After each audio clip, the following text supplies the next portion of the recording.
Assalamualaikum warahmatullahi wabarakatuh. Alhamdulillah, wassalatu wassalamu ala rasulillah wa ala alihi wa ashabihi wa man ihtada. Amma ba'd. Puji dan syukur mari sama-sama senantiasa kita haturkan kehadirat Allah Subhanahu wa taala dengan melafazkan kalimat hamdalah. Alhamdulillahirabbil alamin.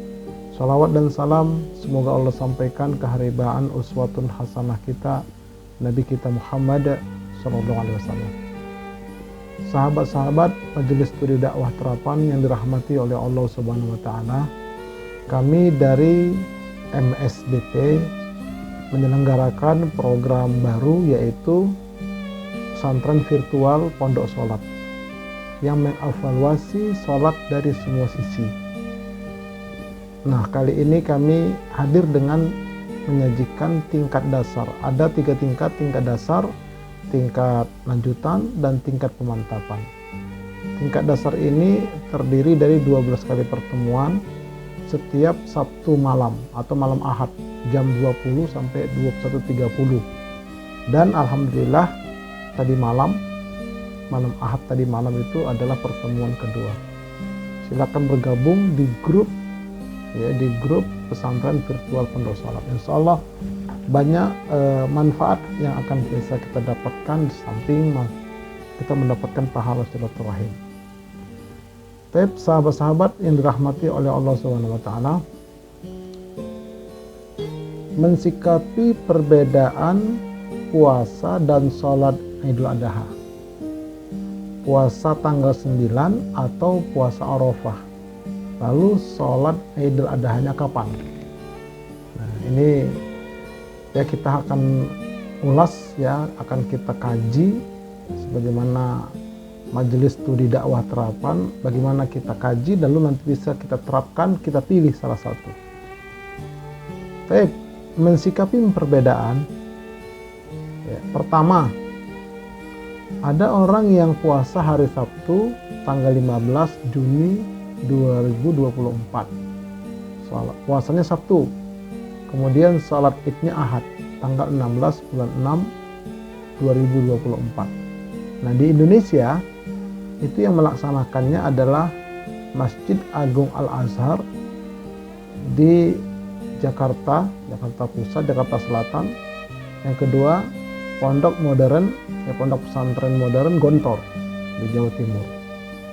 Jadi mereka puasa hari Sabtu, kemudian sholatnya hari Ahad. Yang kedua, puasa hari Ahad tanggal 16 bulan 6 2024, sholat idnya hari Senin tanggal 17 bulan Juni 2024. Nah, ini siapa yang mengamalkan? Pemerintah Republik Indonesia dan organisasi besar di Indonesia itu Muhammadiyah. Nah, ini unik. Ya, biasanya Muhammadiyah itu selalu lebih cenderung hampir sama dengan Arab Saudi, tapi kali ini dia bersama dengan pemerintah. Karena menurut hisab Muhammadiyah, bulan belum terlihat di Indonesia. Makanya mereka ini puasanya hari Ahad, salat idnya hari Senin. Yang ketiga, ada yang puasa hari Sabtu tanggal 15 Juni 2024, kemudian hari Ahadnya belum sholat dan tidak puasa.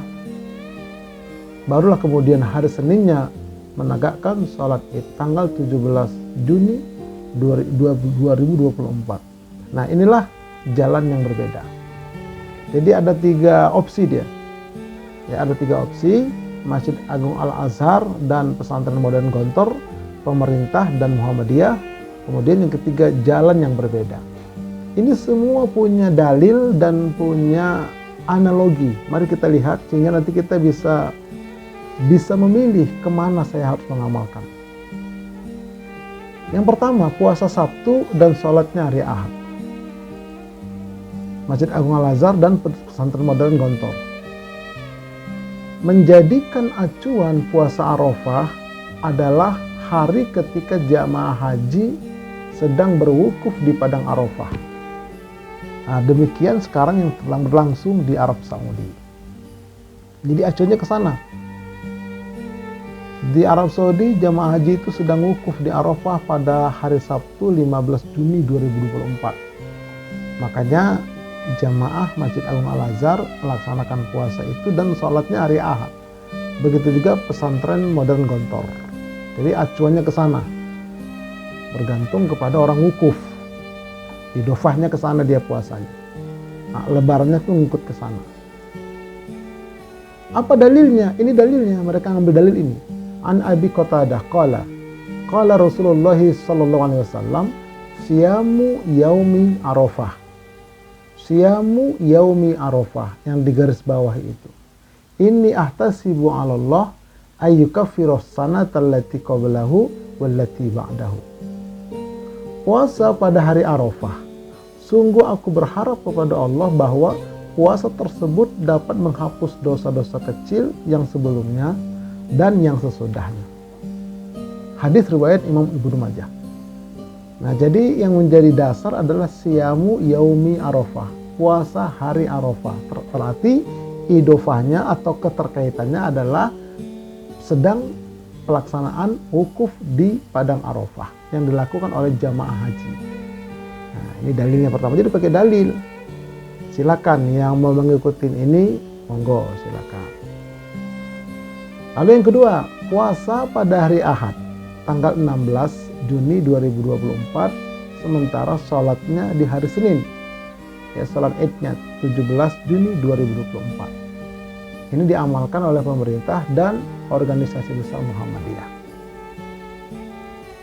Mengacu pada melihat hilal di setiap negeri kaum muslimin dengan mutlak dan tidak memperhatikan apakah hari tersebut sedang wukuf di Arafah atau tidak. Yang penting tanggal 9 di negeri tersebut. Maka puasanya dikaitkan dengan hari ke-9 Dzulhijjah di masing-masing negeri kaum muslimin. Hal ini adalah pendapat Syekh Ibnu Utsaimin, ulama Makkah, ya, ulama Saudi, dan ulama-ulama lain tentunya. Jadi puasanya itu yang dipuasakan adalah tanggalan. Makanya nanti berdasarkan ru'yatul hilal atau hisab. Nah, di negeri masing-masing. Nah, di Indonesia tanggal 9 itu di hari Ahad. Hari Ahad di Indonesia tanggal 9. Maka tanggal 10-nya hari Senin. Makanya orang yang puasa tanggal 9 itu niatnya sengaja aku puasa tanggal 9 Dzulhijjah. Sementara di Arab Saudi ketika kita puasa di Indonesia ini hari Ahad, mereka sudah lebaran di sana. Nah, apa dalilnya? Dalilnya hadis. Haddatsatni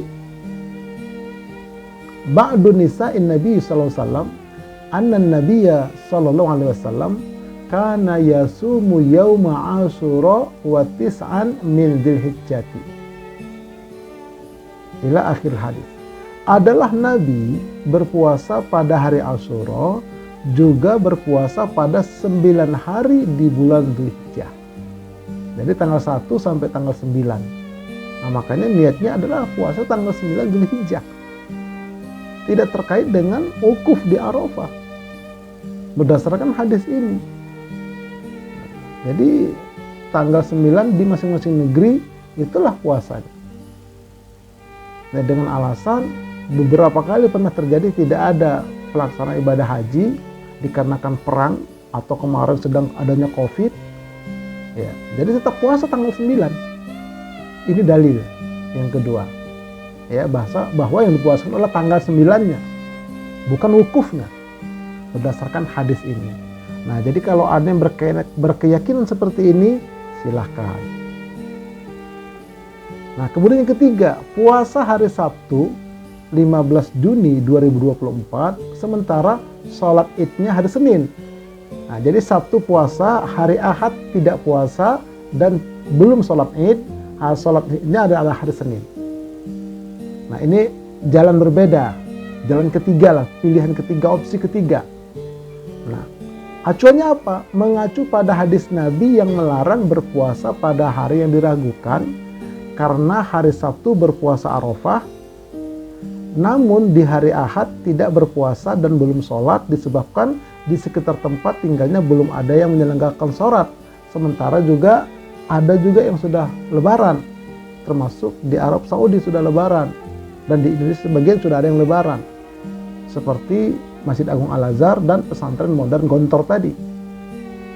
Nah, jadi hal tersebut termasuk hari yang diragukan, hari Ahad itu. Ya, hadis ya tidak berpuasa pada hari yang diragukan, ada dalilnya. Jadi Rasulullah berdakwah selama di Madinah itu sebanyak 10 tahun. Tahun pertama belum ada syariat puasa. Ini kita lihat puasa Ramadan dulu. Nah, jadi puasa Ramadan Nabi itu dari tahun kedua sampai tahun ke-9. 8 tahun puasa Ramadan. Nah, 7 kali jumlah harinya 29 hari dan 1 kali jumlah harinya 30 hari.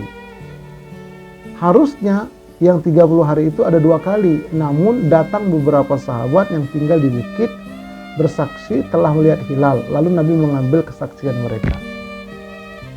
Jadi pas hari ke-30 pada tahun yang lainnya, pagi-pagi jam sekitar setengah 10, jam 10 pagi datanglah beberapa orang Arab yang tinggal di bukit-bukit di kota Madinah ke Masjid Nabawi bertanya, apakah engkau masih puasa ya Rasul dan sahabat yang lain? Kami masih puasa. Kalau kalian bagaimana? Kami sudah lebaran ya Rasul. Kenapa? Karena kami melihat hilal dari tempat kami tinggal. Itu yang terjadi zaman Nabi. Nah, berdasarkan hadis ini, bab qaulin Nabi sallallahu alaihi wasallam, idza ra'aitumul hilal fasumu wa idza ra'aitumuhu fa'aftiru.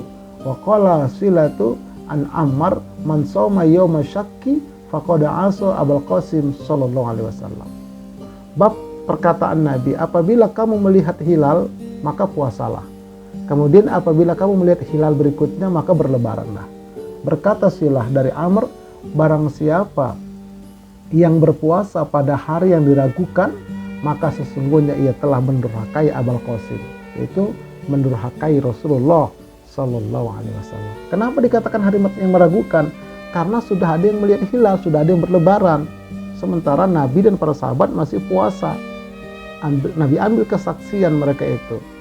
Nah, jadi umumkan siapa yang puasa pada hari yang diragukan ini karena sudah ada yang lebaran, nah, maka durhaka kepada Abul Qasim. Batal puasa waktu hari itu jam setengah 10 pagi. Ya, batal, dibatalkan. Nah, dalam riwayat lain ada yang bertanya, ya Rasulullah, sholat idnya kapan? Besok lebaran kedua. Nah, jadi kalau ada hari yang diragukan tidak berpuasa, sholatnya boleh pada lebaran kedua berdasarkan tuntunan ini. Ya. Nah, kemudian dalam hadis lain lagi, an Amr ibni Qais, an Abi Ishaq, an Silah ibni Zufar, qala kunna inda Amr ibni Yasir fa'utiya bisyatin masliyatin faqala kulu fatanahha ba'dul qaum faqala inni sha'im faqala Ammar ibn Yasir man shawmal yawma alladhi yushakku fihi faqad asa Abul Qasim sallallahu alaihi wasallam. Dari Amr bin Qais, dari Abu Ishaq, dari Silah bin Zufair, ia berkata, kami pernah bersama Amr bin Yasir, kemudian ia diberi seekor kambing bakar, lalu ia berkata, makanlah. Lalu sebagian orang menjauh dan berkata, aku sedang berpuasa, aku sedang berpuasa. Amr bin Yasir lantas berkata, barang siapa berpuasa pada hari yang diragukan ini, sungguh dia telah durhaka kepada Abul Qasim sallallahu alaihi wasallam. Nah, ini terjadi ketika puasa itu hari ke-30. Sudah ada yang lebaran. Jadi antara puasa dan lebaran, maka yang puasa disuruh membatalkan puasanya. Karena sudah ada yang lebaran. Nah, begitulah jalan beda tadi ini. Hari Ahad itu sudah ada yang lebaran dan di Arab juga sudah lebaran. Nah, makanya tidak berpuasa tapi belum sholat. Sholatnya kapan? Besoknya. Begitu pernah di zaman Rasulullah Sallallahu Alaihi Wasallam. Nah, jika ada perbantahan seperti ini di antara kaum muslimin, ada yang puasa ini, ada yang begini, ada yang begitu, kan berbantah-bantahan kita selama ini. Perintah Allah, kembalikanlah kepada Allah Al-Quran dan kembalikan kepada Rasul Sunnahnya. Ini ayatnya. A'udzubillahi minasyaitonirrajim. Ya ayyuhalladzina amanu atii'ullaha wa atii'ur rasul wa ulil amri minkum fa in tanaza'tum fi syai' farudduhu ila Allah wa rasul in kuntum tu'minuna billahi wal yawmil akhir dzalika khairu wa ahsanu ta'wila. Artinya, hai orang-orang yang beriman, taatinlah Allah dan taatinlah Rasulnya. dan ulil amri atau umara dan ulama di antara kamu. Kemudian jika kamu berlainan pendapat tentang sesuatu, maka kembalikanlah ia kepada Allah dan Al-Quran dan kepada Rasul sunnahnya. Jika kamu benar-benar beriman kepada Allah dan hari kemudian, yang demikian itu lebih utama bagimu dan lebih baik akibatnya. Nah, jadi ini adalah dalil. Ada yang mengatakan ya sudah kita taat kepada ulil amri saja. Tapi kita lihat, kepada Allah ada atiu, kepada Rasul ada atiu, tapi ulil amri tidak ada atiu. Berarti tidak mutlak kata sebagian ulama tafsir. Selama ulil amri ini bisa menunjukkan dalil Quran dan hadisnya, baru boleh kita taat. Kalau enggak tidak wajib taat kata sebagian ulama. Nah, ayat selanjutnya ini, apabila terjadi perbantahan di antara kalian. Nah, ini kan kita berbantahan. Ada yang puasa Sabtu, sholat Ahad. Ada yang puasa Ahad, sholat Senin. Ada yang puasa Sabtu, sholatnya Senin. Itu kan perbantahan dia. Ya, perbantahan. Kalau terjadi begitu kata Allah, maka kembalikanlah kepada Allah Al-Quran dan kembalikan kepada Rasul sunnahnya. Jadi diperintahkan Allah kembalikan, cari dalil Qurannya, cari dalil hadisnya. Bukan dikembalikan kepada pemerintah, bukan dikembalikan kepada mazhab, bukan dikembalikan kepada seseorang, bukan. Dikembalikan kepada Quran dan Sunnah. Siapa yang mengerti Quran dan Sunnah? Ini ulama terangkan, inilah Qurannya, inilah hadisnya, inilah dalilnya. Jika kamu betul-betul beriman kepada Allah dan hari akhir. Kalau tidak melakukan itu, berarti dikhawatirkan nanti imannya kepada Allah. Jadi kalau mengaku beriman dan mengaku beriman kepada hari akhir, cepat kembalikanlah perbantahan itu, perselisihan itu kepada Quran dan Sunnah. Yang demikian itu kata Allah lebih baik bagi kamu, lebih utama untuk kamu, dan lebih baik akibat efeknya nanti, dunia dan akhirat. Kalau kita selalu mengembalikan kepada Allah dan Rasulnya. Nah, jadi tadi tiga-tiga sudah dikembalikan kepada Allah dan Rasul. Ya, kepada dalil-dalil tadi tiga-tiganya sudah disampaikan. Nah, lalu mana yang benar? Kita serahkan kepada Allah. Alaihissallahu bi ahkamil hakimin, bukankah Allah itu hakim yang seadil-adilnya? Nah, jadi yang penting kita kaum muslimin ya, untuk kita camkan bersama bahwa berbeda boleh namun tetap bersatu karena kita adalah bersaudara. Sebagaimana Allah berfirman, wa'tasimu bihablillahi jami'a wa la tafarraqu. Berpegang teguhlah kalian pada tali agama Allah, jangan kalian bercerai-berai. Nah, ini jadi bersatu itu wajib, bercerai-berai itu haram. Boleh beda pendapat, yang penting ada dalilnya, ada dasar masing-masing. Pilih salah satu, tidak boleh saling mengklaim, tidak boleh saling menuduh. Kalau ada yang mengklaim, menuduh, berarti jiwanya sedang kotor. Dan kalau jiwa kotor terus sampai mati, dikhawatirkan matinya su'ul khotimah. Dan ingat, adalah firman Allah, innamal mu'minuna ikhwah fa aslihu baina akhawaikum wattaqullaha la'allakum turhamun. Sesungguhnya orang-orang mukmin itu adalah bersaudara. Karena itu damaikanlah antara kedua saudara kamu dan bertakwalah kepada Allah supaya kamu mendapat rahmat. Kalau mau mendapat rahmat, bertakwa kepada Allah. Orang yang bertakwa kepada Allah itu orang yang mau mendamaikan kepada saudara-saudaranya apabila ada perbedaan pendapat. Sesungguhnya kita bersaudara. Nah, ini harus kita camkan. Ya, jadi biarlah perbedaan itu berjalan sesuai dengan jalurnya masing-masing, karena masing-masing ulama itu punya dalil dan punya argumentasi. Kita sebagai umat silakan pilih ikut yang mana, dengan catatan menurut keyakinan dan keilmuan kita masing-masing. Dan nanti di sisi Allah pasti ada pengadilannya. Nah, karena indahnya kebersamaan yang merupakan ciri umat Rasulullah Sallallahu Alaihi Wasallam, kita kompak, kita bersama, kita adalah saudara, itulah ciri umat Rasulullah Sallallahu Alaihi Wasallam. Wallahu a'lam bishawab. Mudah-mudahan bermanfaat untuk kita dan keluarga kita semua, dan ini mudah-mudahan bisa menambah sedikit wawasan untuk kita bisa terapkan dalam ibadah dan kehidupan sehari-hari. Kita tutup dengan doa kafaratul majelis. Subhanakallahumma wa bihamdika asyhadu an la ilaha illa anta astaghfiruka wa atubu ilaik.